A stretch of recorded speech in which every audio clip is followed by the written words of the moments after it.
Welcome to Through a Glass Darkly Radio. You're here with Sean Patrick Hazlett on United Public Radio. And today, my guest will be Don Ecker. The music in the introduction was Mark of the Doomslayer by Carl Casey at White Bat Audio. All right, so before I bring Don on, I'm just going to give a quick background. Don Ecker was the director of research for UFO magazine. As a medically retired law enforcement officer, he puts a skeptical and honest eye on UFO and paranormal subjects. Ecker hosted the critically acclaimed radio programs UFOs Tonight and Strange Days for 6 years, interviewing the many important personalities in the UFO and paranormal fields and related areas. Later, along with his close friend, television and film star Dwight Schultz of the A-Team and Star Trek fame, he hosted Dark Matters on the Reality Radio Network. Currently, Dark Matters can be heard on cyberstationusa.com. Welcome, Don. Correction. Yeah, you like that, Cyberstation huh? USA. Yeah. Cyberstation USA is no longer in service. I'm on KGRA DB, digital broadcasting. I've been there since 2017, and Dark Matters Radio is still going strong. As a matter of fact, tomorrow, 4 p.m. Pacific, 7 o'clock Eastern, my show airs once again on this platform, StreamYard, through KGRA. And I've got two former Navajo Rangers. I don't know if you know what they are, a law enforcement agency that work primarily on reservations. They're law enforcement accredited through the federal government, of course. One gentleman who was a lieutenant was there 31 years. The other guy, 23 years, a sergeant. And they're going to be talking about some of the really strange things that they've encountered periodically over the years, primarily on Native American lands, cryptids, skinwalkers, and some other very strange things. So it should be a very informative show, and it's going to be exciting for me because I've heard some really crazy stories that have emanated out of some of those areas. So I'm looking forward to it, Sean. But it's great to be back with you, my friend. How you been? But doing great. It hasn't been that long. I use my podcast to I don't just stress test people for the live experience. Not that you needed any. I mean, you've been kind of going do-si-do with Larry King live on CNN and all that stuff. So you didn't really need Right. that, but you know. And Now, Larry got pissed at me. Okay. Larry King, God rest his soul. He's no longer here. He's room temperature. But Larry, I did his show roughly 6 times until a case. I knew Larry's producer, okay? And this case came across my desk that came from NASA, okay? NASA. It was not something that happened down here on the deck. This was from a live NASA feed back in 1991, where the space shuttle encountered not one, not two, but 3 unidentified bogies in orbit. And here was the weird part. Someone or somebody took a shot at one of these craft. And suddenly, this thing took violent evasive maneuvers and shot out into space and then kind of came back around. Now, my wife was the publisher of UFO magazine. We had done a special series of articles back in the late 80s on Ronald Reagan's Star Wars initiative. Okay. We interfaced quite a bit with the Pentagon, Department of Defense, got a lot of public information about what Reagan was trying to do. And of course, this was the program that absolutely caused the Soviet Union, okay, the communist Soviet Union, to go into bankruptcy. All right. Now, when this happened, and I was all, I mean, you know, hey, I was in military intelligence in Vietnam during the war. I was wounded there. I had I had a top security clearance with a crypto access. Okay, in the military, you couldn't go any higher than that. And basically, I was up on a lot of this stuff. And when I saw that live feed, it's a hell of a story. All right. By the way, the shuttle was STS-48.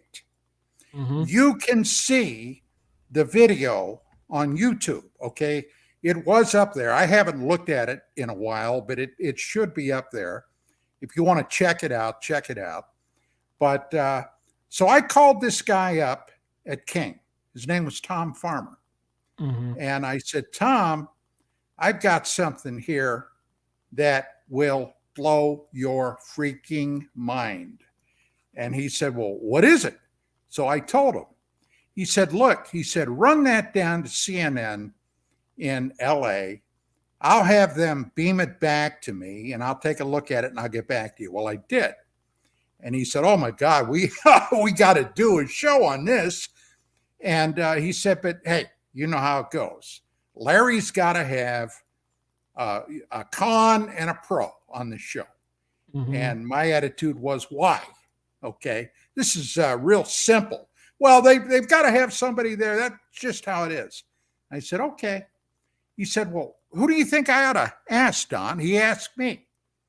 And I said, well, at that time, the premier skeptic in the United States was Phil Klass. So they get in touch with Phil Klass. Phil wants nothing to do with it. So he came back and he said, well, Klass, he said, is not interested. Do you know anybody else? And I said, hell yeah, I know them all. I said, how about Jim Oberg? He's a contract scientist now at NASA. So they got in touch with Oberg. He said, yeah, come on. Now, I knew a lot about Jim Oberg. Okay. I wasn't a detective for nothing. And Jim had been an Air Force nuclear officer. Okay. Now, what does that mean? That means he had that TS&C clearance too. And Jim played by all the party game rules. So he's in there and I'm in there and Larry introduces us.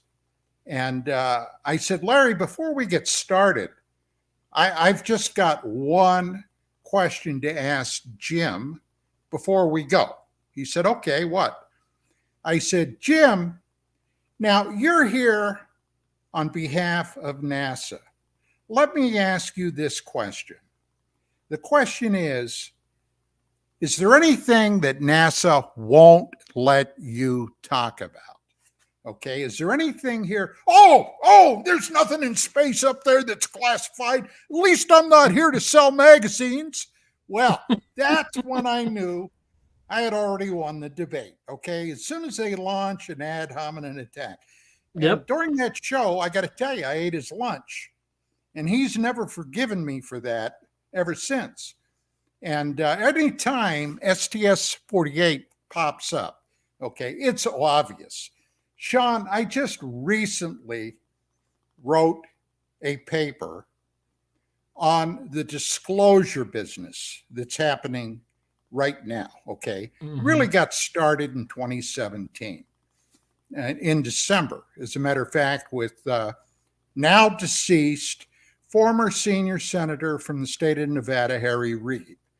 When Reid held a public press conference stating that he had secured in the neighborhood of $22 million with the help of a couple of other senators to fund an aerial anomaly research effort in the Pentagon. Now, aerial anomaly, what the hell is he talking about? He's talking about UFOs. Mhm. Now, the Pentagon put a new shiny moniker on it. They're no longer UFOs. I guess it makes it more palatable to the public. They're now UAPs. It means exactly the same damn thing, okay? As UFOs, UAP, same animal. But the bottom line is now they're admitting something is up there flying around. Now, I haven't talked to Oberg in actually a number of years. I'd be anxious to see what his take on it is now. But to get back to what I was saying, here we are, okay, with this paper I wrote. Everybody in the UFO field, well, at least those that don't know better, are convinced sooner or later the government is going to come clean. Well, I'm here to tell you, it's never, ever going to happen. And now I'm going to tell you why. Back in 1947, and actually before 47 was the infamous Roswell event. Whatever that event was, personally, I think another worldly, off-world machine of some type crashed. That's my opinion. Mm-hmm. And probably bodies were picked up. As a matter of fact, I found a first-hand witness to that event in 1994. In, of all places, Roswell. The guy was up from Texas. It's a long story there, but the bottom line was he had been an airman with the 509th Bomber Wing.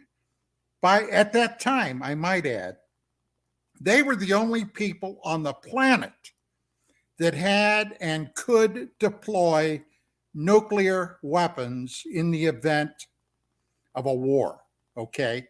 Mm-hmm. Nobody else had a nuke at that point. And when this thing happened, his squadron, which he was in T Squadron, was one of the groups sent out to help clean up the debris. There was a hell of a lot of debris out there. And he told me personally, and I videotaped this interview, by the way, he saw 4 bodies there. One of them, according to him, was still alive and communicated with him. This is what he told me. And by the way, his nickname, he didn't know what the hell they were. He called them Moon Men. Moon Men. That's what he called them. And he said that this being communicated with him, and then they took him away. Now, his name, by the way, was Tomas Gonzalez, all right? And Tomas told me later, and by the way, another little side tour here for just a second. Almost everybody involved with that event had adverse effects from it. Today, we probably would call it PTSD, okay? But everybody, I was aware of a number of those guys, and of course, they had the iron heel of secrecy pushing them down. A lot of these guys developed severe alcohol problems, all right, because of the way they were treated.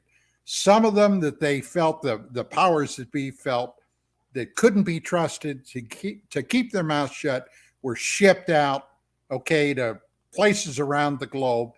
It was really a hell of a mess down there that happened. But the Air Force successfully managed to keep all that pretty much under wraps. But in the aftermath of that event, and I don't mean to get on a tirade here, Sean, but several things happened that today they just simply cannot be explained. in the immediate aftermath of the Roswell event. Number one, the Army Air Corps was stripped from the United States Army, and they were turned into the U.S. Air Force, a separate military entity. Number two, and this had an ominous ring for the entire world. The National Security Act was signed into law. Okay. Now, what does that mean? That means that if it is determined that something threatens the National Security Act or the national security of the United States, anything, including premeditated murder, may be carried out. And the third thing that happened on the heels of that was suddenly we had the Central Intelligence Agency, poof, just flashed into existence. And this is all within 6 or 7 weeks of the Roswell event. Now, don't forget the NSA too. Don't forget the NSA too. Oh, they were involved from World War II on, but they didn't call it the NSA then. That was something entirely different, communications. As a matter of fact, ultimately, when I was in Vietnam, okay, and my parent unit was something called the 8th Radio Research Field Station in Phu Bai, okay, which is in I Corps. And later I was sent north, up first to Quang Tri, and I was there with the 407th, and then up to the DMZ, where I was in a very, very small team at a place called A4 or Alpha 4. Okay, we were carrying out operations conducted against the North Vietnamese. And ultimately, as a matter of fact, just a little over a week ago, 52 years ago, we were overrun at the very beginning of the Easter offensive in 1972. Now, let me tell you what, that was something that even to this day, I can't shake that. But anyway, to get back to the deal, there were things happening in 47 that have come all the way forward to today. Now, my paper, I said I was going to tell you why they can never release the information. Bottom line is, they found something they call the core secret. Okay, the core secret. And probably less today, okay, while you and I are talking right here, I'm gonna pull a figure out of the air, maybe out of my ass, but I doubt there are more than 10 or 12 people that know everything they can know about this. But that core secret is then secured by a special access program, SAP. Now, what is an SAP? A special access program means that unless you personally are on what they call the bigot list, you have no need to know and you never will. But there's more.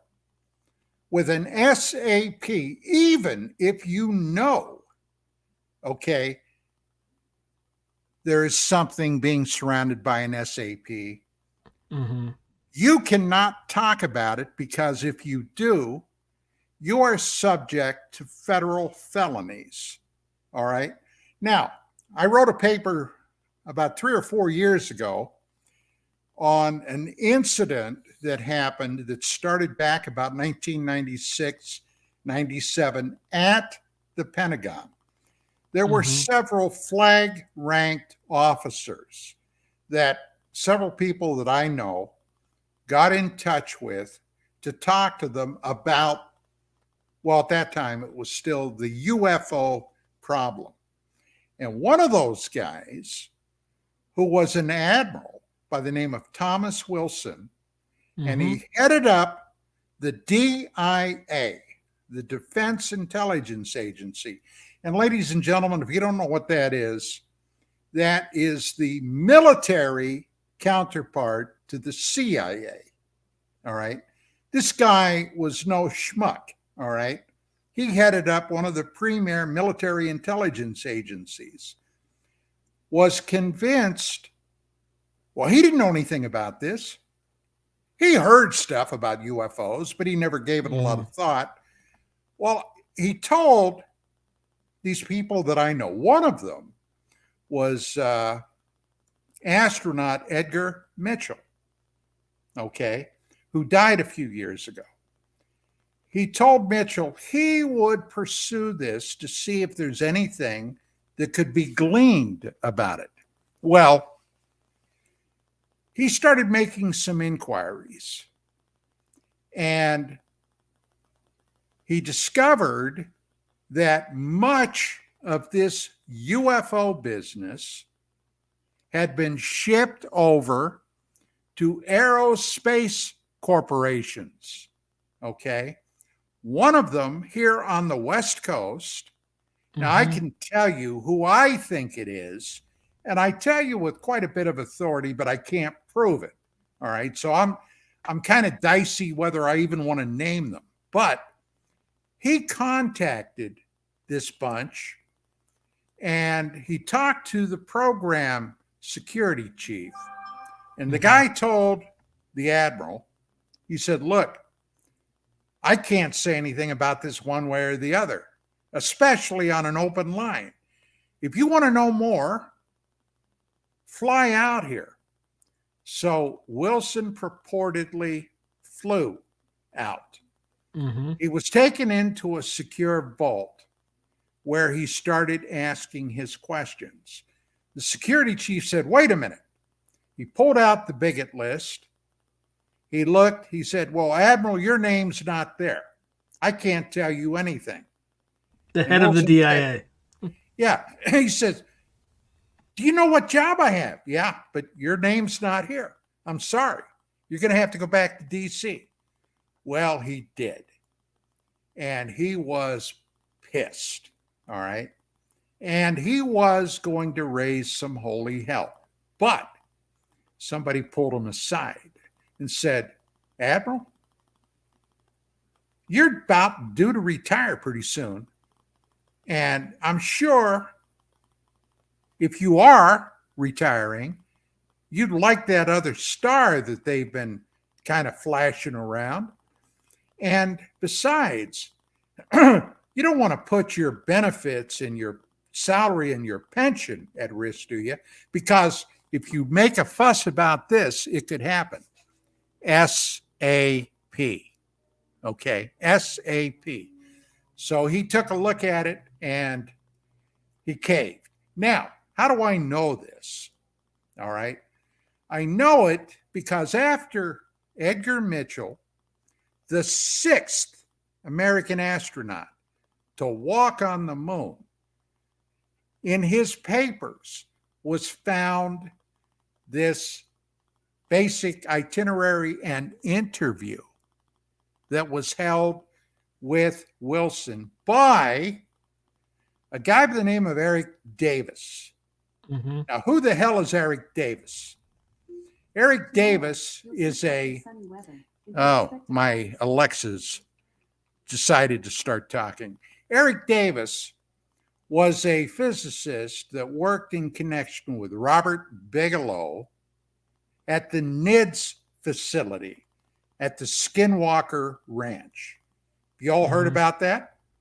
Now, I got a buddy that's a physicist who told me that Eric Davis was the only guy he knew who could have a raging knockdown, drag-out fight with himself, by himself, in a solitary room. But that's beside the point. So Davis, okay, when this came to light, Wilson obviously denied everything. He had no choice, even if he wanted to talk. because if he talked, he'd be violating the SAP. Okay? He couldn't. And Davis went incommunicado, and still to this day, several years later, has never addressed this. But this is all in Edgar Mitchell's paperwork. So you don't look, guys, I'm telling you, the fix is in. Now, my paper, I came to a conclusion. What I think may be at least part of the reason. All right. On Larry King Live, I broke two huge stories. One in November of 1991, involving a Russian probe that was sent to Mars called Phobos 2. And the other story, of course, was STS-48. Now, both these stories involved conflict. Phobos 2 was a probe that was launched in 1988 to Mars, along with its predecessor, Phobos 1. Now, when these craft were launched, all right, Phobos 1 disappeared about a month and a half after launch, just evaporated. The Russians at that time said that it was a combination of human and computer error that they lost this probe. But Phobos 2 made it to Mars in January of '89, took up a position around the planet, was photographing the planet. And on board this probe was an extremely powerful Russian laser. Now, at that time, nobody here in the West, at least outside of NASA or government, knew that NASA was working hand in glove with the Russians. All that telemetry coming back from their probes was filtering through Goldstone, okay, the vast antenna array. Oh, I've been there. I've been to Goldstone. It's on National Training Center's, right, Fort Irwin. Yeah, right. So all this stuff was filtering back. Now, why in the hell would we have been working with the Russians, the communist Russians, because they were still communists then? We had just fought a 50-year Cold War with them. Well, there was talk at that time between the United States and the Soviet Union of sending a joint mission to Mars with Soviet cosmonauts and American astronauts. And they were then thinking, remember, this is back in 88, 89. They were thinking that if we did this, it would take place around 2014, 2015. Well, hey, here we are, 2024, as we do this show. And that obviously never happened. All right. At least publicly, it never happened. But this probe with this laser on the surface anyway was to use the laser to fire a series of bursts at the Martian moon Phobos. Okay. Now, Mars has two moons, Phobos and Deimos. And they weren't even freaking discovered until 1877 or thereabouts. Now, there were astronomers with good equipment for the time all over the globe. Nobody had ever seen these moons. And suddenly they popped up. Now, even the Russians in the 50s, okay, they had some world-class astronomers that were proposing that these may be artificial. At any rate, they're in a retrograde orbit, totally non-natural, all right?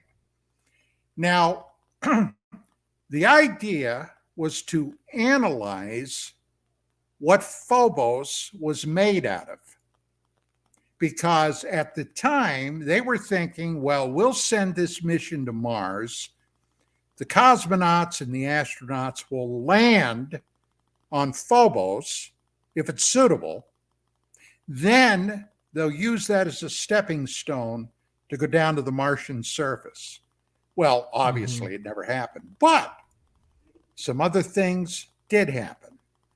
Now, Zecharia Sitchin, okay, is the author of a series of books called the Earth Chronicles series. I met Sitchin, actually, and became very, very dear friends with him after my 1989 appearance on Larry King Live that was hosted that night by Pat Buchanan, the same guy that in 1992 was trying to get the presidential nomination for the Republican Party. Of course, he never did, but he had been, and this is hard to believe, but going back to the Richard Nixon administration, had been a part of Nixon's administration. Now, Buchanan, that was actually a hell of a show that night. I ended up giving him quotes from General Douglas MacArthur at the last public appearance MacArthur made in 1962 at West Point, his duty on our country speech. And in there, the MacArthur told the students, because it's in his speech, I mean, we had a copy of the speech I got from the public office at West Point. Oh, there's a recording on the internet, same speech. Okay, where he was warning the cadets that at some point, all right, they may be, and he used very flowery speech, I'm just going to boil it down, may be confronted with a cosmic evil coming from the sky. Buchanan, Sinister forces from, yeah. From a planetary, galaxy not our own or something like that. Yeah. And Buchanan went batshit crazy. Wait a minute. I've got that speech on my wall at home. He never said anything like it. And I said, well, Pat, I brought it with me, okay? And we were out of time. So, yeah. So, I mean, this stuff's been around for a very long time. But to get back to the point, so here is this craft photographing Mars. Then it photographed this huge ellipsoid shadow reflected off of the Martian atmosphere. Now, Mars does have an atmosphere. It's not one that we can breathe, but it's there. Have you ever seen stories about these vast dust storms that periodically crop up on Mars? Well, it could only do that with an atmosphere. And nobody could make out what the hell this shadow was. And they found a number of hot spots with their infrared equipment on Mars, hot spots. Okay. In other words, something down there was generating energy and heat. But at the time, everybody was saying Mars was geologically dead. Now, Sitchin, my buddy, had at that time recently released another of his books titled Genesis Revisited. And he talked about that in there. And as Phobos is scanning around and it's taking pictures of the moonlit Phobos, suddenly here is this gigantic cigar-shaped object behind the Phobos moon. The Russians at Glavcosmos said this thing was 25 kilometers in length and 1.5 kilometers in diameter. Now, gang, what does that measure out to? about 15 and a half miles long and a mile in diameter. And suddenly, this thing changed position, came in and rammed the Phobos 2 probe, destroying it. Now, this isn't coming from Don Ecker. This came from Glav Cosmos. They said something struck their probe, turned it into a spinner, and then it was gone. Okay? Now, that's number one. Number two was the STS incident, where something, and I think, if you think back to what I said, we covered that Reagan Star Wars initiative. We were in touch with the Pentagon. One of the weapons systems they were working on to develop was something called Brilliant Pebbles.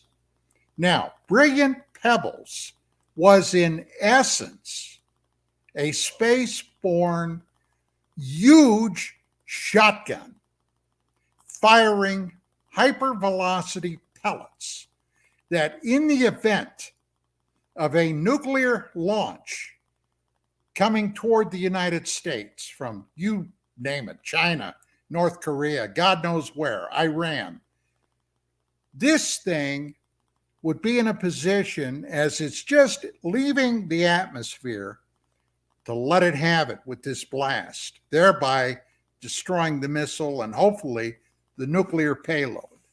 So that's two incidents, okay, in space that do not bode well for the human race.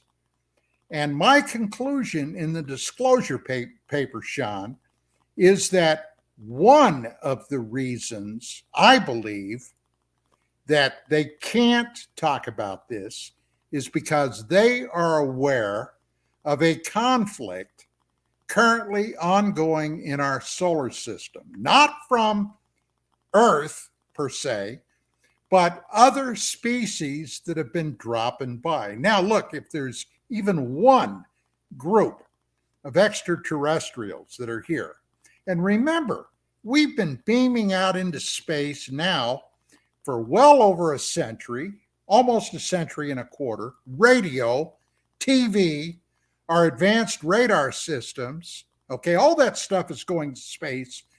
We lit up in the radio spectrum like a bright star. We are noticeable. And I'm sure that a number of different species have come by to take a look. And apparently, two of them don't like each other.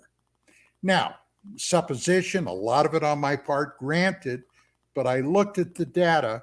This is the conclusion I came to. I am currently debating whether I want to write another paper on what I believe is possibly another reason why they can't talk about it.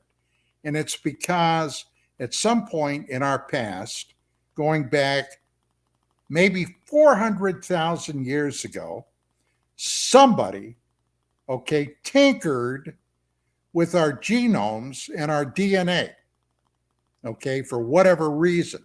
Now, if you're familiar with Sitchin and his works, you will be familiar with what his reasoning was translating these ancient texts going back 6,000 years, okay, with the blossoming originally of the Sumerian civilization in what today is Iraq, Syria, and parts of Iran. So there you go, buddy. Got any questions? Yeah, I do, but I have to do one more thing though. So for folks listening, you're listening to Through a Glass Darkly Radio with Sean Patrick Hazlett on United Public Radio, and I'm speaking with Don Ecker on the future of disclosure and why there's probably no future for disclosure. All right, so going all the way back, okay, so you said you had interviewed a witness to Roswell. He called the Moon Men. Right. And you said that one of these beings had communicated to him. A, how did he communicate to him? And then B, what was the message? Well, it communicated using, according to what Tomas Gonzalez told me, telepathy. Okay. It was not a verbal speaking, it was a direct mind to mind thing. And basically, he told Tomas that they were here on a peaceful mission. Okay. And they meant no harm to anybody, anything like that. And as Gonzalez was, listening to him, his superiors, I guess, I don't know how high up the food chain that troop was, but they found out that this being was still alive. The other three were dead, so they scooped him up and took him off somewhere. That's all that Tomas knew. Okay. As a matter of fact, he did.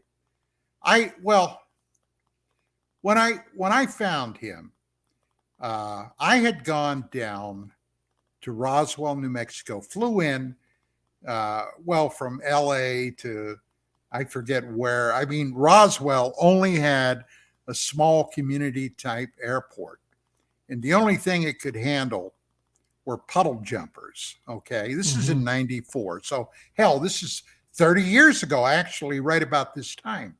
I had gone down with Dwight Schultz. I had asked Dwight if he wanted to go along because I had been asked by a TV show, Hard Copy. It used to be a strip show that ran Monday through Friday on, I forget now what network it was. It might have been NBC. But a guy down there that originally, he was originally from Roswell, but he had been in the film industry in LA, had moved back to Roswell, saw something down there that he began videotaping, and he called them rods. Okay, rods. These things flying around at apparently hyperspeed. So they called me up at Hard Copy and said, would you maybe be willing to go down and take a look at this stuff? And I said, sure. So I had the time, and I got a hold of Dwight. He arranged his schedule. We flew down there. Well, after I got down there and I went out to this guy's place, okay, I became convinced that he was simply shooting insects, okay? And I told him that. And I told him why. These are the moths. These are the moths, right? All kinds of flying stuff. I mean, hell, there were stables down there. Okay. Now I don't know if you've ever lived around stables. We have one not too far from our home. Oh yeah. And boy, I'll tell you, in the spring and summertime, whoo, they're out there. So anyway, I told him that, and he wasn't happy. He argued with me, and I said, look, man, I'm just telling you what I see, and do what you got to do. I mean, it's your gig. I'm not going to argue with you. So we left. Now, at that time, there were 2 UFO museums in Roswell. The one that's still there, and I think now it's under different management, I think. It's been a long time since I've been down there. And there was another museum there by a guy by the name of John Price, the John Price UFO Museum. So I went down there, and John recognized me, and he had a little display set up with a crashed UFO and, some dead alien mannequin bodies laying around. And I as a matter of fact, I got Dwight to take a couple of pictures of me standing beside it. And he said, John said, Don, he said, there's a guy inside the room back here. He said, I think you ought to meet. And I said, oh, why is that? Well, he claims that he was an airman at the 509th when the event at Roswell happened. And I said, oh my God. So I shot back in there and introduced myself, sat down, and he was going through a 509th yearbook that John Price had. So he proved it. You just see his picture in it and everything. Okay. Yeah. Exactly. Found his picture. He was in T Squadron. And I talked to him for a while, and I was getting excited. And I asked him, well, where do you live? He lives in Tomball, Texas. Now, why was he there? Now, this is the weird thing. A guy I know who now has moved to Arizona is a producer by the name of Paul Davids. Mm-hmm. And at that time, Paul was finishing up his movie, Roswell. Do you remember that movie with Kyle MacLachlan and Martin Sheen? Okay, that was Paul's movie. And as a matter of fact, Kevin Randall, one of the premier Roswell investigators, was in it. And his then partner, Don Schmidt, was in it. Okay. And I think it was Showtime, if I'm correct, that was going to be airing this.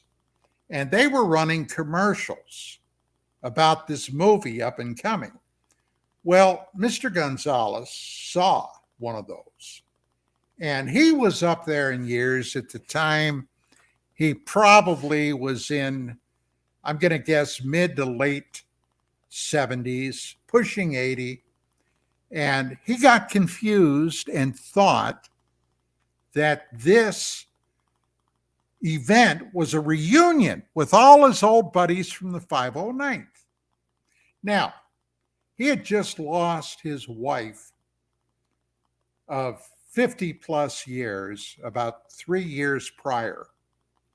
And their home, okay, after she died, was red tagged, which meant he had to live with somebody. Well, he had a daughter with 1 or 2 kids, okay, that was not married. He moved in with her. But they were squabbling all the time because his daughter wanted to take over his finances. Oh, boy. And Mr. Gonzalez was an independent guy, okay? And they were butting heads all the time. But there was one more thing I hadn't mentioned yet. Gonzalez told me that before he left the crash site, he pocketed a piece of the debris. And I got all wet and dewy when I heard that, okay? And and I said, well, where is it? He said, well, I have it at home. I said, you still have it? Oh, yeah. Yeah, I have it. And I said, oh, my God. Well, unfortunately, and it's funny how things work out, Schultz and I had to get back out to the airport because our plane was due to leave that afternoon. So we get out there, and I've got a show to do, okay, coming up. And that's when I was doing UFOs Tonight on the cable radio network.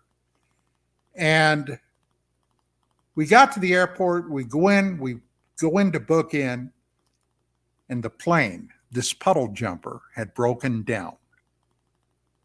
Now we're stuck. Remember, I said this was a small community airport. Nothing was coming in. Nothing was going out. We're stuck. Well, I was going crazy. I called my wife to tell her what had happened. We get back to our motel we're staying at. We told them we had to go another day or so. And I'm sitting in there and I'm stewing and I'm thinking about what this guy told me. He's got a piece of a flying saucer. I mean, my God, how often do you hear that, Sean? So I called Price up at the museum and I said, John, what's the story with Mr. Gonzalez? And he said, after you and Dwight got up and left, he said, the old man just got up and walked out. And I said, well, where'd he go? He said, I don't know. So I'm sitting there and I remembered what he told me where he lived. Okay. So when we got back to LA, okay, and I took care of everything I had to take care of, I said, Mm-hmm. track this guy down. So I start calling. Okay. I called up the post office. I forget everybody I did call, but I got a list of names with his same last name. And one of the places I called, his son lived there. And I told him who I was. I said, I met your dad in Roswell. He said, oh my God. And I Mm-hmm. said, okay.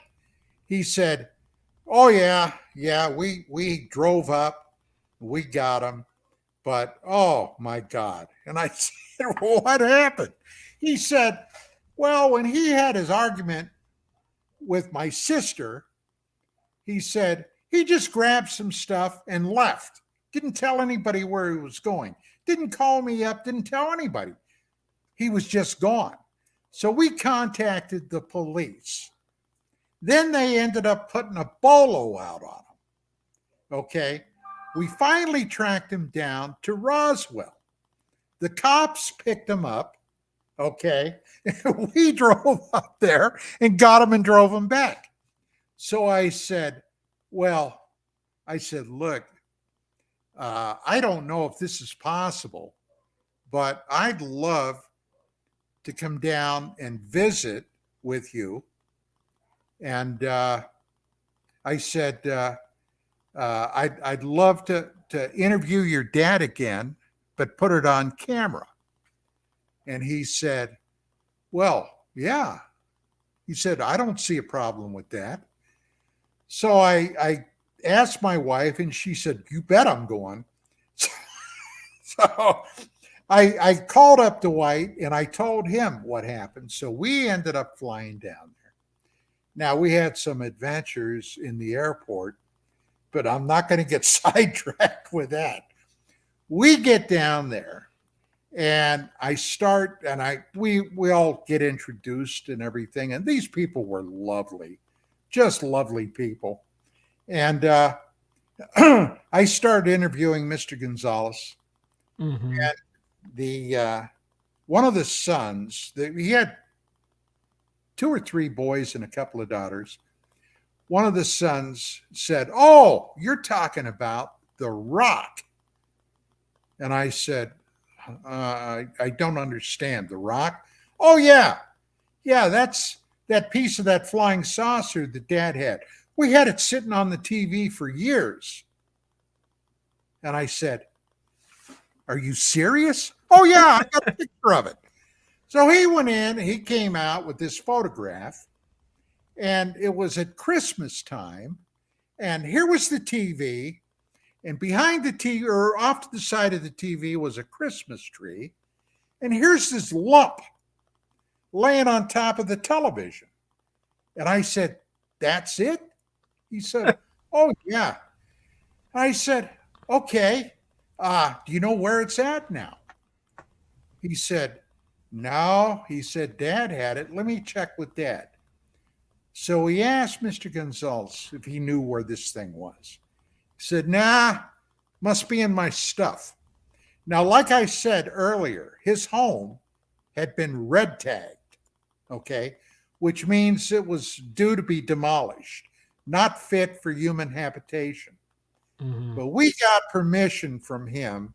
So my wife, Vicki, and I and Dwight went down and spent an entire freaking day crawling through that place, looking for this thing in case it was there. Didn't find it. So finally, Mr. Gonzalez was talking to one of his boys, and he said, well, maybe it's in with some of my old clothes and stuff in the storage locker. After he had moved out of the house, after his wife died, okay, got everything packed up, put it in a storage locker. But here was the fly in the buttermilk. The daughter, the one that he was having the fight with, had the keys to the storage locker.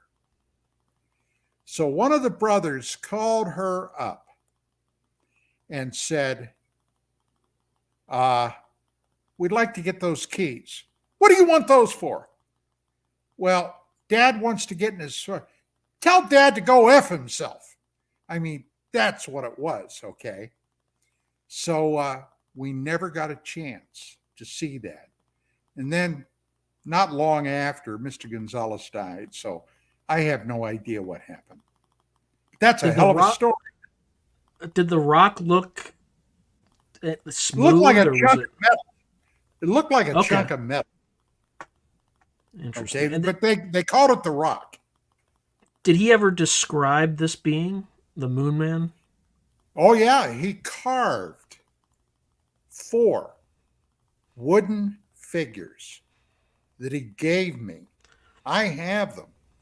And I've got a photo of it. God, if I'd have known we were going to be talking about this, I'd have sent it to you. Well, let me see. Is there any way I can send it?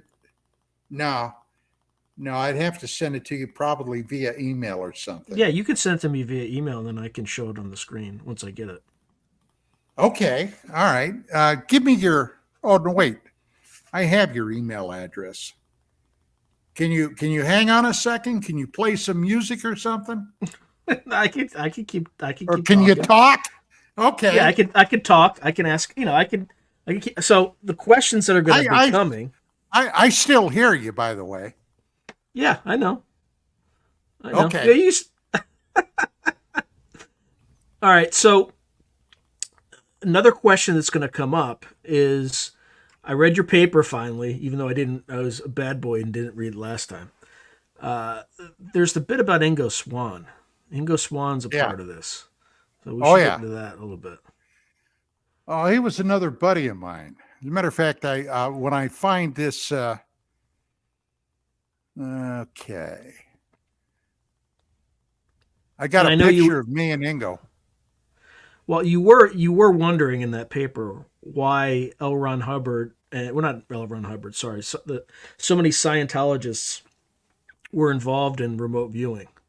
Yes, so I have a theory. I have a theory about that one. So, you know that L. Ron Hubbard and Jack Parsons are the ones that went out to the desert and did the Babylon working out there in the Mojave Desert. Don't forget Crowley. Yeah, well, I don't know if Crowley was there, but Crowley is tied to Jack Parsons and all that stuff. You know who Lamb is, right? Well, it looks like an ET. Yeah, it's like one of the beings that Crowley saw. Incidentally, tomorrow is the 120th anniversary of when he claimed he saw the other being, Aiwass, and started writing his book, which is also kind of creepy that we have a solar eclipse tomorrow. Yeah. So a lot of weird stuff. So there's probably some lineage between L. Ron Hubbard and Scientology, where he brought some of these occult practices and rituals, and then somehow Scientology or the not Scientology, remote viewing or some aspects of remote viewing might be tied to that. Again, just a theory, but.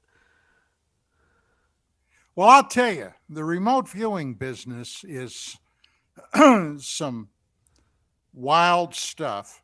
I dabbled with it after I met Ingo, and I don't know what I probably didn't know what the hell I was doing, but anyway, Ingo had got in touch with my wife and I. He was coming out here to the West Coast and wanted to know if we could have dinner. And we ended up going to a little Italian restaurant in Burbank, okay, and had about a 4.5, 5 hour dinner there. And I'm telling you what, I was dying to ask him a lot of questions about his book, Penetration. Okay, you know about his book, right? Yeah, I have it. I've read it. All right, I'm almost done. I have like a few pages before being finished. Okay, and let's see. Now, that is Ingo and I. I'll send this to you too. Now, I haven't found the little wooden figurines yet. Okay, come on. I know they're here. And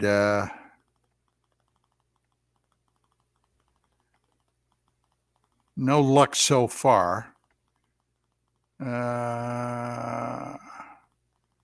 See, did I put them here? So you think the core secret is that there's some sort of Well, there's conflict in space that they yes, don't want I us to know do. about? I do. And there's one more thing, and this is what I'm debating whether I want to get into it. But the human race, if you believe what the ancient Sumerians said and what Sitchin basically theorized, okay, the human race was created as a slave labor force. Slave labor. Yeah, this is the And Anunnaki thesis, right? yes, the Anunnaki originally came down here with their worker class that were called by the Sumerians the Igigi, okay? And they were down here to do one thing, primarily mine gold. Now, what the hell would they want gold for? Well, gold is, of course, essential for electronics, but they had a process where they needed, and I don't understand this, so please don't ask me to explain it, but to seed their atmosphere.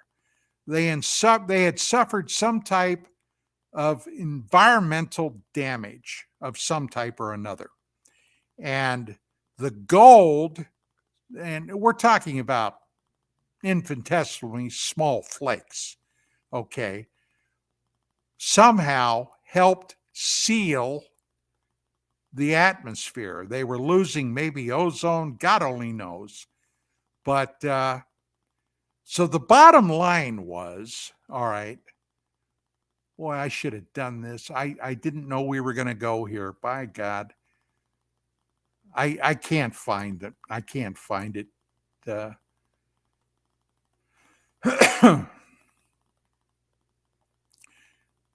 I got the picture of Swan and I.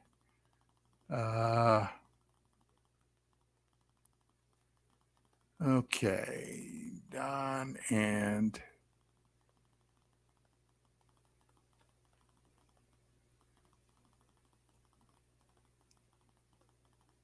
here we go. Okay, well, at least I can put a couple of these pictures out. Zachariah. Okay. And I'm just going to do this. Let me get over here to your mail.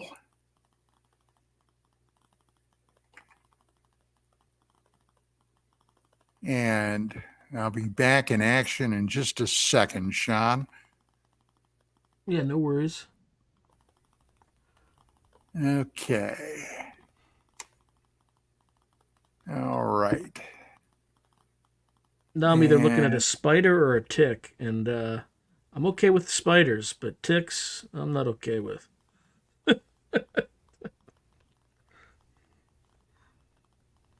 Okay, I'm not sure I got you, buddy. Just send it over? I'm sending, okay. I'm attaching it right now. And, okay.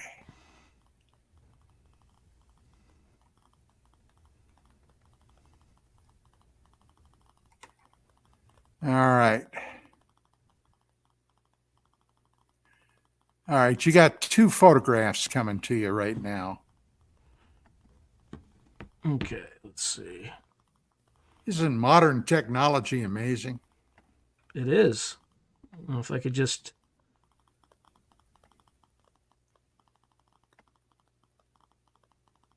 It's Now just. to get back to Ingo Swann. Yeah, Ingo was an amazing character. He was considered one of the premier remote viewers and psychics on the globe. Okay. And when he was at SRI, all right, at the beginning of the remote viewing program, there was another guy there by the name of Pat Price, who was also, by all accounts, amazing. Now, Price, excuse me, and Swann were given a project by somebody that they were to remotely view something in West Virginia. And by mistake, they ended up remotely viewing an ultra top secret NSA facility there. That was not their target, but they got somehow hooked into it. And they were coming up. They looked in files. They named names of people that worked there. And when they were basically debriefed, American intelligence had a meltdown. Nobody knew about this NSA place, National Security Agency. My God, they even had some of the program names. Now, what they didn't know was that every time Price, especially Pat Price, was completing a mission and would write up his reports, he was carbon copying the Church of Scientology. Now, at that time, we're talking about the 70s, the Church of Scientology and the IRS were going at it hammer and tong. Were you aware of that? There were a lot of stories that were coming out about Scientology. As a matter of fact, in one case, a newspaper reporter out west here, and I forget now where it was, it might have been Arizona, had done a series of exposés on Scientology. One day he went out to his mailbox, opened it up, and inside this mailbox was about a 5-foot long, very pissed off rattlesnake. So somebody had shoved a rattlesnake in there. I guess hoping he'd get nailed. But luckily he didn't. Maybe he heard the rattle when he started jostling the lid. I don't know. But make a long story short, there were a lot of things going on. And the IRS, they had, now by this time, Hubbard, L. Ron Hubbard, was dead. Okay. But his wife was his former wife, or his wife, former, she's a widow now, was running a lot of stuff. She ended up, after this thing, you don't want to piss off the IRS, okay? That's a bad bunch. You just don't want to mess with them.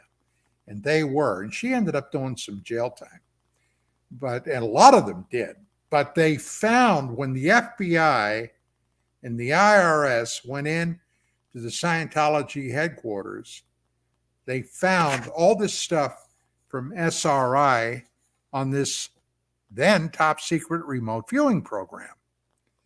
Well, boy, I'll tell you what, the bells started ringing with that. And there were a lot of very red faces. Now, one of the guys that was involved with the program, and he's still around today, still does consulting, was Dr. Hal Puthoff.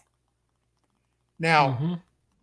did you remember now about 4 or 5 years ago on the History Channel, there was a series that ran a couple of seasons called Unidentified? Do you remember that? Yeah. Okay. Unidentified was a look from government insiders, along with Tom DeLonge, okay, a rock and roller, who were examining the UFO phenomenon. And one of the guys in there was Hal Puthoff. Well, Hal Puthoff had been for a while an ardent Scientologist. Now, I never decided or was able to figure out what it was when he disassociated himself from it. But even Swan had connections with Scientology. Now, I suppose if remote viewing, if you consider that a viable intelligence gathering process, and I do, all right, that would be nice to know how to work that, wouldn't it? Yeah. Yeah. I mean, Not the only can you government see what's the happening government did at it a for over distance, 20 years, so they thought it was good too, and they're probably still doing it. hey, buddy, they're doing it now. Mm-hmm. The CIA, the DIA are no longer officially connected to it. But if anybody has it, and I am positive they are, it's the NSA. And look at the planet. Look at the state of the planet right now. How many wars do we got on around the globe? How many people are getting killed right now, even as we speak? All right. So the bottom line is, yeah, you bet they're out there taking a look, and it's something. Jim Mars was somebody that got highly involved in that. Jim Mars originally made his bones down in Texas in the aftermath of the JFK assassination. Mm-hmm. He wrote several books about that. He was a hell of a reporter. Now, at the time that I knew Jim prior to his dying, I often thought that Jim went a little bit out over the edge. But I'll tell you what, now in hindsight, he may have been onto something, because in all my life, I've never seen things as screwed up as they are right now, Sean. Yep. And that's the name of that. 100%. Yeah. Yeah. And that's one of those things. It's like, Did you get those pictures yet? I did, but this version of StreamYard won't let me share anything. So I can see them. They're nice pictures, and I can testify that it's both you and Zachariah Sitchin, as well as what's his name? Ingo Swann. He's the guy who we were just talking about for 10 minutes. So yeah, I think the government knows a lot more, and I think there's also there's a machine kind of nuts and bolts connection, but I also think there's some sort of non-physical, metaphysical connection too that people don't like to talk about. But it's all tied together. Even Ingo Swann, when he remote viewed the moon, he was quote unquote seen, even though he wasn't physically there by people working, or entities working on the moon. Let's just say. Right. And that, let me tell you what, when we were at that dinner that night, okay, he told me for months after that, he was literally terrified that they were going to come by and zap his brains. Okay. That's what he told me. And that would be a hell of a thing to live with. Well, who do you think Axelrod is? So, just really quick for people who don't know the story around Axelrod, was that us, or was that somebody else? I asked Ingo that, and he said, "Look," he said, it could have been anybody. It could have been CIA, could have been NSA, could have been NRO, Could have been MI5, could have been MI6, could have been Mossad, or they were aliens. But obviously a different group than whoever it is on the moon. And yes, I have no doubt in my military mind there is a facility on the far side of the moon. Look, in 1972, in December, at the cessation of the Apollo program, Apollo 17, when they lifted off, what did we as the American Space Agency do? We pulled our wings in. Okay? We pulled our wings in. Oh, we did near Earth stuff. We sent Skylab up there, okay, until it came crashing down. We didn't do a damn thing until the 80s with the space shuttle program. Then Obama stuck a weenie in NASA, okay, and canceled that for a while there, even going up to the ISS. We had to hitch a ride with the Russians. Now think about that. We didn't have the ability to get into space, okay, not with a manned mission. So yeah, that was, oh God, I was upset about that when Obama basically canceled the shuttle. But hey, look, you know, Swan told me when we would talk. You see, for 20 years, well, maybe even a little longer, I had been doing research on lunar transient phenomena. Okay. Because the moon is, everybody sees the moon. Hey, they're going to see it tomorrow during the eclipse, kind of. And everybody thinks, oh, we know everything we need to know about the moon. Not even close, okay? So, in 1994, after all the years that we had, quote unquote, abandoned the moon, suddenly we want to go back to the moon, okay? We want to go back to the moon. Why? Well, we're going to rephotograph it. We're going to remap it. We're going to do this. We're going to do that. Oh, yeah. Yeah, right. And while we're at it, there's an asteroid out there flying around that we're also going to take a look at. So the ballistic missile BMOD, okay, is behind this Department of Defense, the Pentagon, and NASA. So they send the Clementine mission up there. Okay, Clementine. They take 2.5 million photographs of the moon. 2.5 million. Okay. Now, I interviewed the assistant director to Clementine. You know what he told me, Sean? He said, with all those photographs that were being taken, even the mission administrator was not allowed into the facility where they were getting these pictures. Nobody could see them. Nobody. He couldn't. My buddy couldn't see him. He couldn't see him. Nobody has seen these photographs. Now, we were there in 72, 94, 22 years later. What the hell do we go back for? And it was a military mission. Now, in Vietnam, okay, and I did 2 tours in Southeast Asia.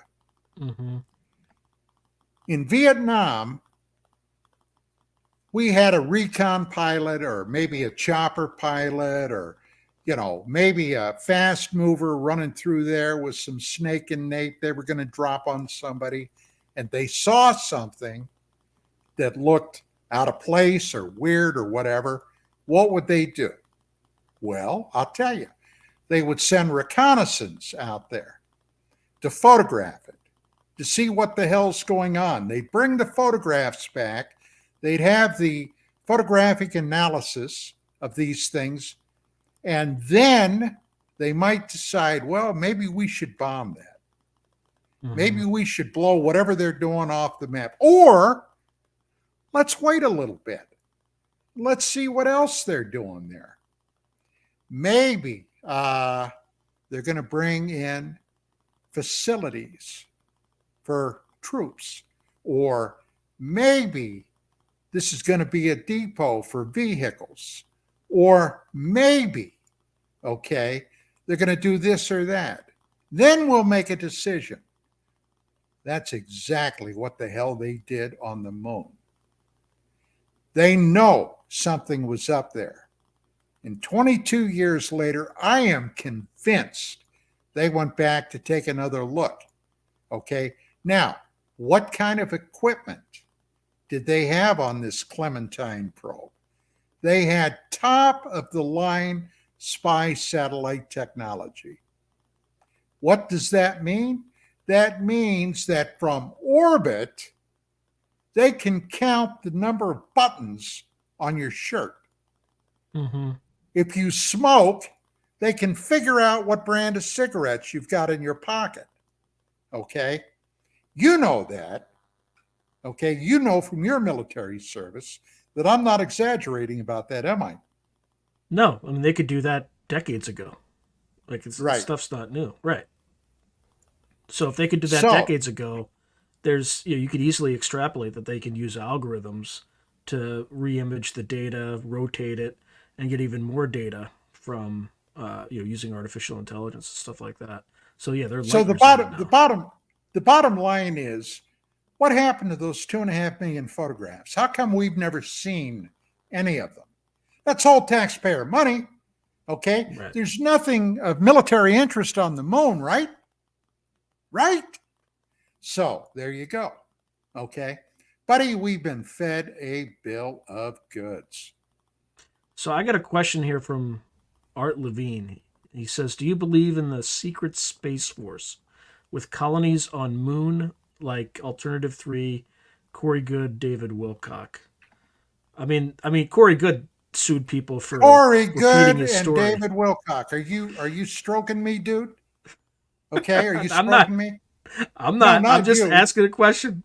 Yeah, I know who Art Levine is. Okay, if it's the same guy, I know who he is. No.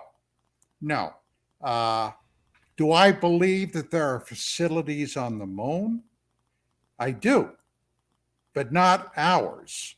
Okay. Mm-hmm. Do I believe that there's a possibility that the American G, the big G, has a secret space force with advanced technology? I think that's very conceivable. And this is a question that I've asked a number of people in the know. And they would never say, oh, you bet or whatever, but they said, yeah, I could certainly believe they have technology right now that's possible. You bet. All right. But so colonies on Mars, nah, not so much. Do I think it's conceivable down the road? I do, providing, of course, we don't end up nuking ourselves into oblivion. Yeah. Do you think we've potentially discovered some other means of getting places that doesn't involve going directly into space? For instance, opening wormholes, Stargates. Portals. Yeah, that's Stargates. I have, Sean, I have no way of knowing. I've heard, look, in the well over 30 years now that I've been involved with this, I've heard story after story after story. Now, remember my background. I was a cop. I was a detective. I worked on factual data whenever I could.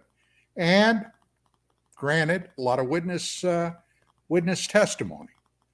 But if somebody tells me, hey, we've got Stargate technology, the first thing I'm going to ask, well, what proof do you have? Now, do I think that there are such things as wormholes? Yeah, I do. I think it's very, very conceivable. But I'll tell you what, I sure wouldn't want to be the first guy to go through one to see where it went. Okay, that's something I'd pass on. Yeah, so in terms of proof or evidence, I would say, and I don't even know if you would even call it a wormhole, but are you familiar with the skull experiments back in like I think it lasted until the 90s, kind of early to mid 90s. Say that again. The what experiments? The skull, SCOLE experiments.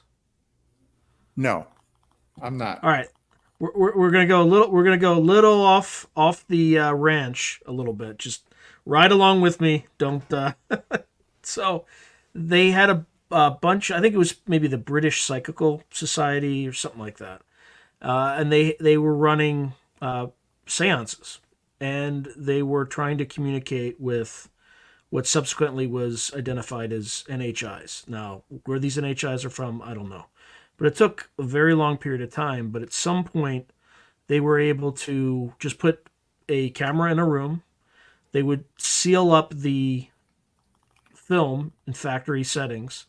And whatever these beings were that could communicate via disembodied voices in the air, they brought all sorts of scientists and like that to try to see if there was any fraud or anything like that, and they couldn't figure it out. Are you talking about ghost hunting? Ghost hunting? Is that what it is? It's I wouldn't call it ghost hunting. I mean, they just had these seances for a while and they built it up. So it started out with, usually starts out with hauntings, then it progresses to poltergeist activity, and then if you break through that, like this is the same thing that Jack Parsons did. It's the same thing. Like there's two kind of ways to do it, right? There's the seance thing, and then there's the Enochian ritual, which is more of the Jack Parson dangerous thing.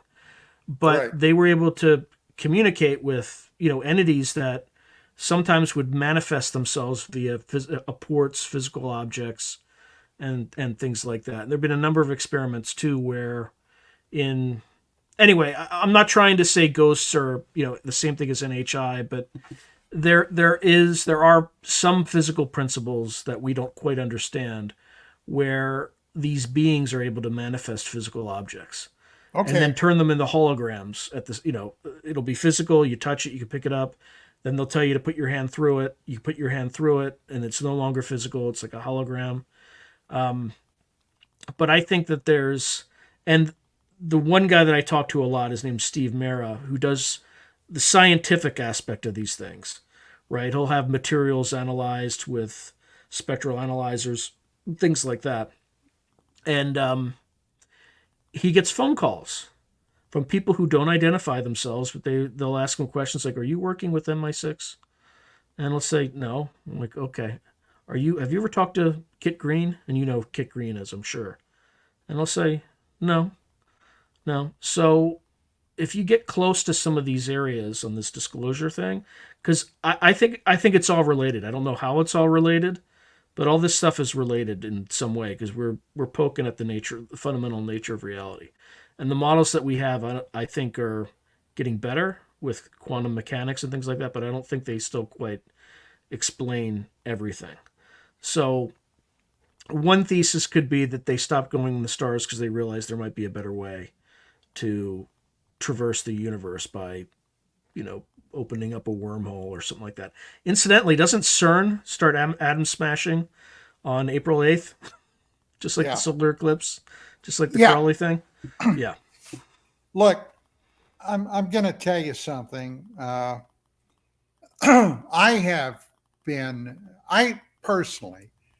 had a couple of very dramatic UFO sightings in my life. And this was something that just grabbed me a long time ago. And over the years, I've done so much research in so many areas. And one area that has intrigued me forever, okay, was Enrico Fermi's paradox. Mm-hmm. Okay, even not having the capability of traveling at the speed of light, and for what it's worth, I believe there is technology that would allow somebody, maybe not us, but I mean out there, okay, to travel vast distances in a very short time, a la, if you will, I don't want to sound like a pop culture weenie, but like Star Trek, okay? I do believe Yeah, that that is bending very, space time. Right. yes. So, anyway, where the hell are they? SETI, for, well, going back to the late 50s, all right, with Professor Frank, oh, geez, I'm Drake, okay, Frank Drake, going back to his first tentative steps of searching the sky in the water, okay, the water spectrum, okay, where hydrogen and everything, they figured that this, if somebody's going to be communicating, okay, to the stars, they're going to be using this frequency spectrum, okay, this narrow spectrum.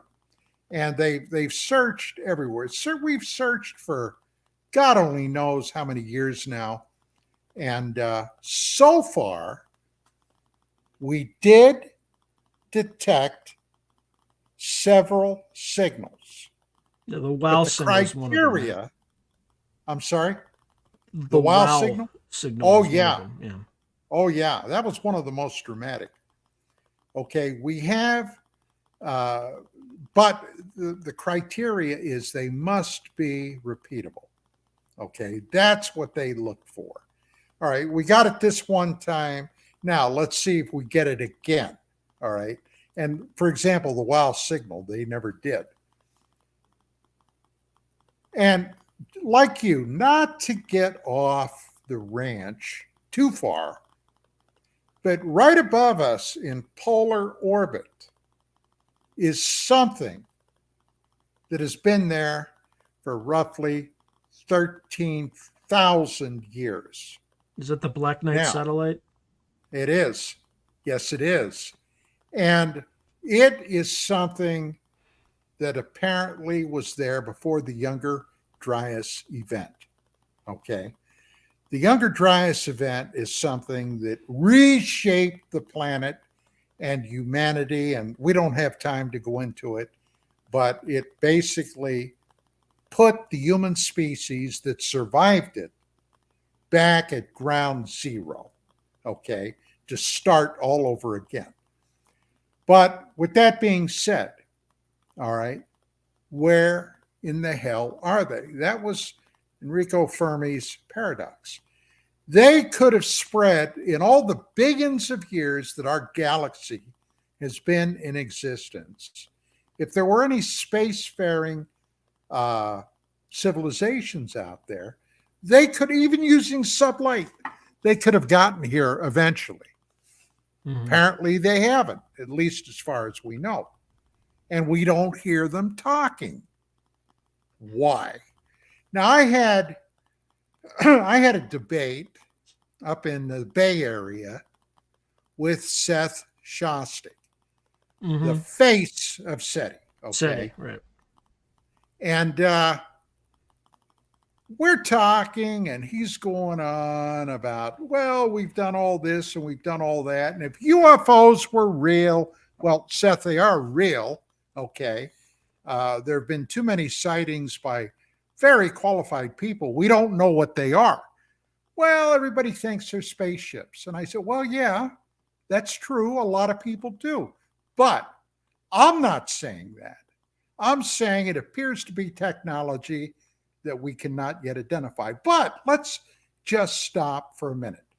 Now, in the vast scheme of things that we're debating here, okay, being the immense age of the universe, the immense age of our galaxy. My God, the immense age of Earth, all right, our planet.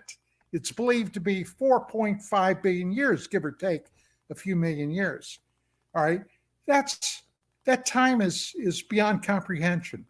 But 400 years ago, okay, Christopher Columbus was out sailing the ocean blue with his 3 little Spanish ships, and they stumbled over the Caribbean. Okay? They said they discovered America. They didn't. What they discovered were islands in the Caribbean. But today, Seth, today, we go to the Caribbean, if that's where we want to go, in a few hours. How do we manage that? We have new, bigger, better sailing ships? Do we have, do we have a faster sail? No, we don't. What do we have? We have a different technology. Okay? We have a different technology.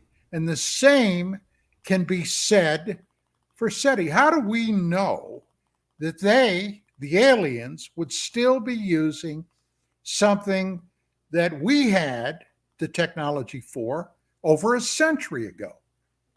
Wouldn't it make sense that perhaps they have something else?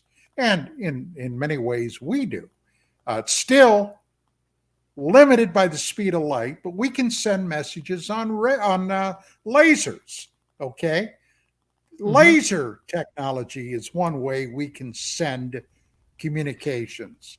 Well, if you have a probe somewhere out in the universe that's quantum coupled with, some device here, you have instantaneous communication, faster than light. It's instantaneous.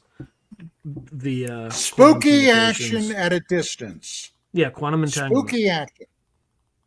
Yes. So and we discovered that principle in the early 20th century. So if there's somebody else out there who's been there, done that, hey, you'd be shocked at what the military has available. Okay, some of these covert operations, covert teams, special forces, Delta Force, the SEALs. The stuff that they're keeping tight under the vest, but it's there. And by the way, you don't want to piss any of those guys off. Just a word of caution. Yeah, especially Delta, because they're the only ones that can operate in the United States. They have like because of their hostage rescue, they can run operations in the United States. Only, as far as I know, the only military branch that can. So, yeah, there's a lot of bad stuff that can be done. But right. So what do you think? So you think the secret, that the core secret, I think you call it, that they don't want people to know, is that we're just kind of bystanders in some overarching cosmic. Well, imagine, Sean, imagine what would be the overall look back in 91 or 2. Okay. I got a call at the magazine. It's somebody I know. As a matter of fact, I knew them both. Richard Hoagland and Professor Stan McDaniel. Okay. Now, at that time, Hoagland and McDaniel were working on a paper because we were going back to Mars with a mission called the Mars Observer. All right. And the whole face on Mars thing had been a raging controversy for years. And the idea was, well, if we're going back, let's get some Class A #1 photographs of this thing in this region known as Cydonia and settle the argument once and for all. Well, originally, NASA had decided they weren't going to put a freaking camera on the probe. Okay. Yeah, why would you? I They, mean, you're spending billions of taxpayer dollars. Why would you put a camera on there? they were not going to put a freaking camera on the probe. Now, this created, when that became known, this created a firestorm. And Hoagland at that time was out on the forefront of bringing NASA to task about a lot of questions about this kind of stuff. And hey, let me tell you what, there's been some jokers out there for quite a while that said what NASA actually stands for, NASA, never a straight answer. Okay. And that's, unfortunately, that's more than often than not been proven to be the case. So finally, they decided they're going to put this camera on board. But Hoagland said, look, he said, Don, he said, I'm going to ask you a favor. He said, I don't know if you can do it, but you can try, if you will. He said, I heard that when NASA was first formed by President Eisenhower, okay, now you've got to know a little bit of history about why things happen. Back in the 50s, we did not have a civilian space agency. The military services all had their own individual rocket programs. The problem was, in 57, the Russians got Sputnik in orbit, the first man-launched satellite, in October of 57. I was just a little kid, but I can remember everybody was terrified by that. Now, you might say to yourself, why in the hell would you be afraid of a satellite? Well, that wasn't it. The idea was the Russians, if they can get something to space, they can get a nuclear bomb over here, okay, in 30 minutes or less. Delivery guaranteed. And the problem was our rockets kept blowing up on the launch pad. And that's the truth. We couldn't get them up there. Well, Eisenhower said, well, we're gonna solve this problem. And they created NASA. Now, they have this brand new organization, the National Aeronautics Space Administration. What do we do? Originally, they were in a rented office in some government building thinking, okay, we're here, now what? So what did they do? They requested an academic study, and they went to the Brookings Institute, okay? And it was finally delivered to them. But nobody, for the most part, even remembered that there was such a thing, much less what in the hell was in it. Well, Hoagland wanted to see if I could find it.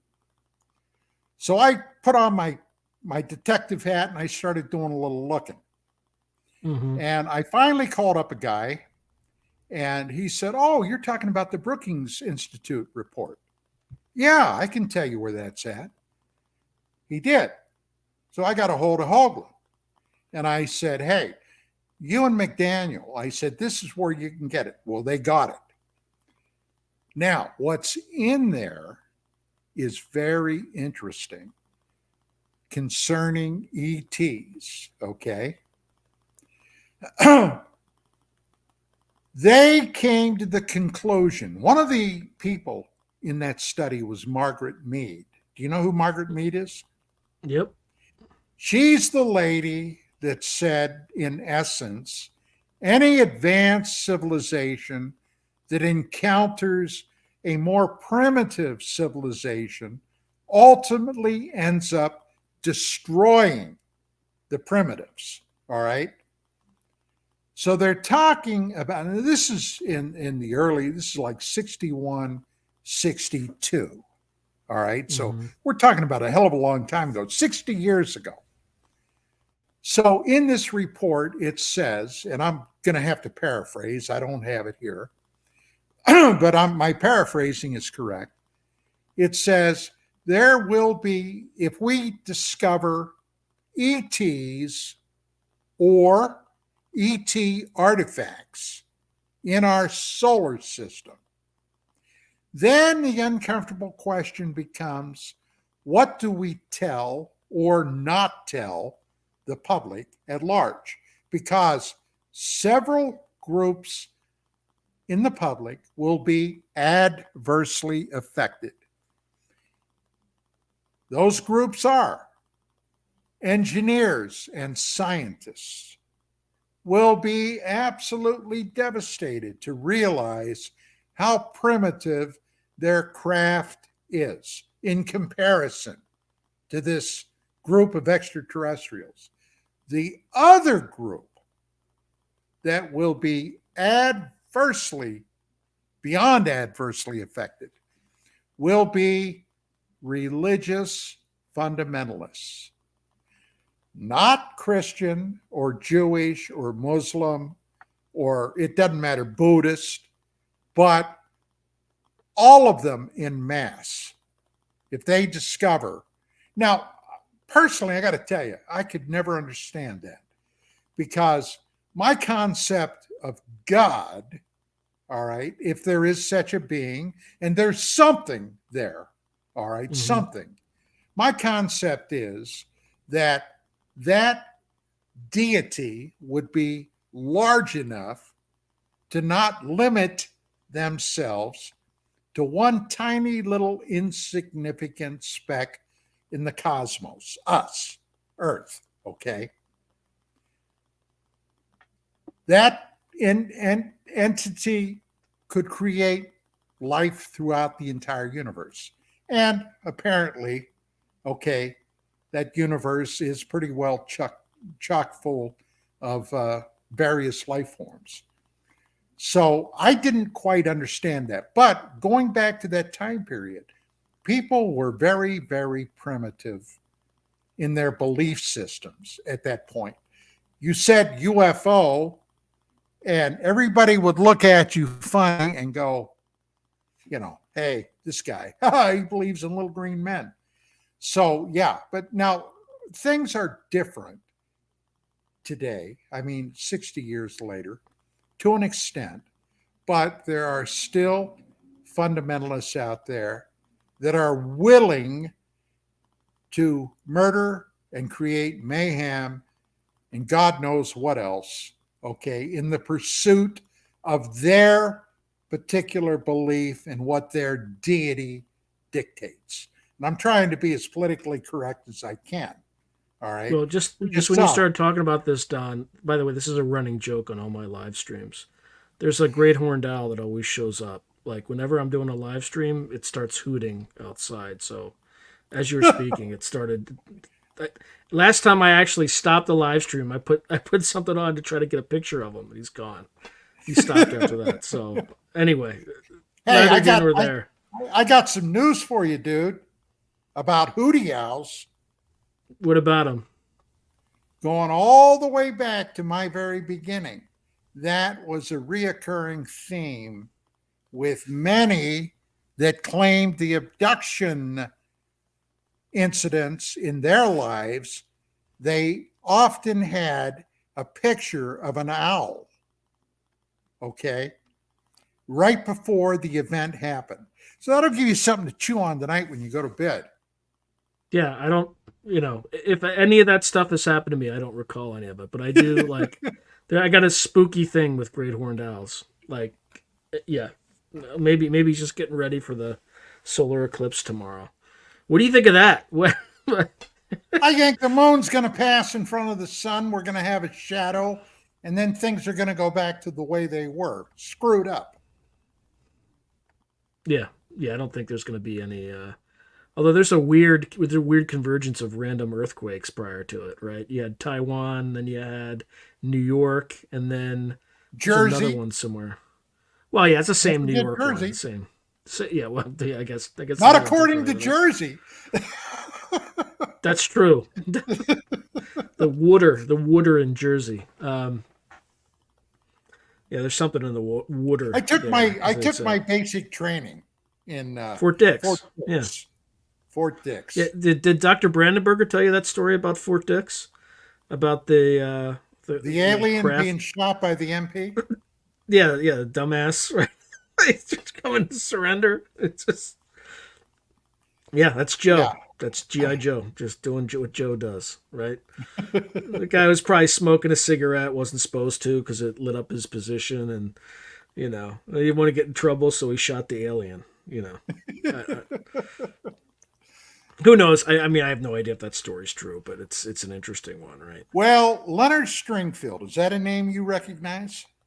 Absolutely, yeah. He's the crash retrieval like Meister. He's got all these stories that he's Do you tabulated. know that Leonard Stringfield was on an Army transport plane, one of the first 100 American officers and soldiers that landed in Japan immediately following their capitulation after Nagasaki? Leonard Stringfield. And as a cherry on top of the whipped cream, their transport aircraft was buzzed by a UFO, buddy. Mm-hmm. That's what started him I on his knew, whole journey, right? I knew Leonard, and he did some outstanding work. And he was the guy that originally came up with the story of the MP and Fort Dix and the alien. Oh yeah, that was Leonard. Leonard was very Interesting. meticulous. He'd been an intelligence officer. Speaking of which, I got to interrupt to say you're listening to Through a Glass Darkly Radio on United Public Radio with Sean Patrick Hazlett, and I'm interviewing Don Ecker. Anyway, I can get away with my YouTube channel doing that, but here I gotta pay homage to the radio. But yeah, I think we have about 7 minutes left. So Tell what do me everything you? you know in 7 minutes, Don. Yeah, yeah. What should we make of this whole disclosure stuff? Like, what does Grush represent? Is he just kind of somebody who's earnestly trying to disclose? Is he working as part of some kind of a disclosure program, or is he working as part of an op? He was picked, okay, by one group within the established. The guy is legit, okay? He was Air Force intelligence. He did service in Afghanistan. He didn't go out looking for that gig. He was offered that gig.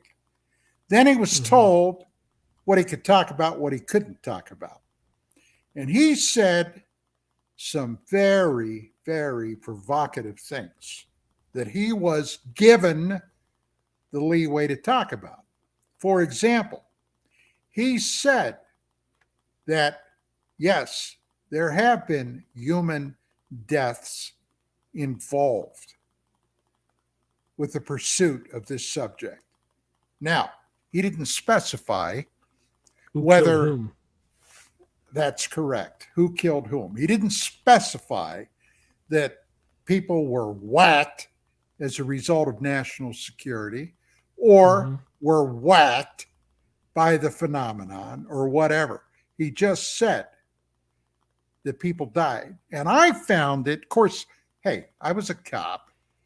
I found it stupefying that nobody followed up on that. Okay? Nobody in Congress asked him more about that. They probably did. They probably did in a closed hearing. That's the problem. Everything you see in Congress is just high theater. Everything. Look, those guys are asshats. But anyway, to get back to this, Grush said, and he was authorized to say, that his intel states that the military, the government, had at least a dozen, 12 or more recovered non-human technological craft from off-world. Now, you read my paper. Does it make sense Sean, does it make sense that somebody could come up with a way to traverse interstellar space in a very short time, the technology to do that, to just come here and crash? Does that make No, sense? they had to be shot down. There you go. What does make sense is battle damage. Now, they said, well, we got one or two. Okay, I could accept one or two technological failure. All right. But a dozen or more, okay, these advanced things, no, no, no. Then you got to go back, you got to look in the past. All right. A la Robert Lazar. Now, I knew Lazar. I've been to his home. Okay. I've interviewed him extensively at his home and a number of times on my radio show. And when I did, I wore my cop hat. I took copious notes, everything the guy said. You know what? All these years later, 30 plus years later, his story has never really changed at all. Mm-hmm. The guy has been on a straight and narrow path with that story. Now, having said that, I've been around long enough to see people that have popped out of the ether into the UFO field and been a big, big name draw for a short time. And then when the allure wears off, they loved that star status. And I've watched it happen again and again. Their stories start to creep up, and a little more and a little more and a little more comes forward. And before long, you know, the guy's as full of BS as a Christmas turkey, okay? Not Lazar. That's never happened with him. But getting back to Grush, there's one thing that I found amazing, and it piqued my curiosity. He said on the public record, somebody asked him about Roswell, and he said, well, I was told I can't talk about Roswell. The most freaking famous UFO event in all of UFO-dom, and he was told he can't talk about it. Now, that makes you go, that's really interesting, isn't it? Yeah, that means it's significant. You think? You think? Right. Yeah. 100%. What do you make of Chris Bledsoe? Do you know that whole story? Jesus. Give me a refresher real quick. Okay, I thought you were going to go off. So he's been having experiences for, I don't know, 20 some years. I mean, it might be a little off. He claims the presence of a being he calls the Lady, right? There's UAP or UFO sightings. He can, there's lots of orbs around his house. He can sense orbs before they show up. He goes outside. They'll appear. And I think the most interesting thing about the story is the military intelligence community and the intelligence community, broader intelligence community all together. He also started talking about earthquakes in Baja California and stuff like that would subsequently happen on the date that he predicted. And the intelligence community like lobbed onto him like napalm and kind of kept him quiet for, almost a decade. And now his I have heard the name. I'll be very honest. I've never really looked into it. When you mentioned seeing orbs and stuff like that, that kind of refreshed my memory. But I got to tell you, those kind of stories, unless I find something I think is really significant, I've kind of passed them by. Look, man, if I told you, excuse me, how much over the years I've been exposed to. My wife even yesterday told me she's shocked my brain is not mush. Okay, so not that I'm whining, you understand. Yeah, I think again the suspicious thing on that story is the fact that the intelligence community shut him down. He was saying something that they didn't want coming out about the nature of reality or whatever. But anyway, I think we're like a minute over, my friend. So I might We have got to to. go. We got to go. So thank you very much for being on the radio show, and I'm sure we'll have plenty of future opportunities to talk because there's a lot of material here. A lot of it's fake, a lot of it's real, and half the time you can't tell the difference between the two. So we'll see how it happens. So I think the Well, I hope your audience enjoyed it. Oh, absolutely. I can tell from the comments that they did. So thank you, my friend. It's always a pleasure talking to you. Thank you, everyone, for watching, and tune in next week. I think I have Grant Cameron on next week, and he's going to apparently tell us about something. We're going to talk about disclosure again, only on the Canadian side. And they were thwarted by kind of U.S. defense folks. I think it's heating up again. So he'd say he'd have an update potentially by then. So thank you, everyone. Thank you, Don. Good night.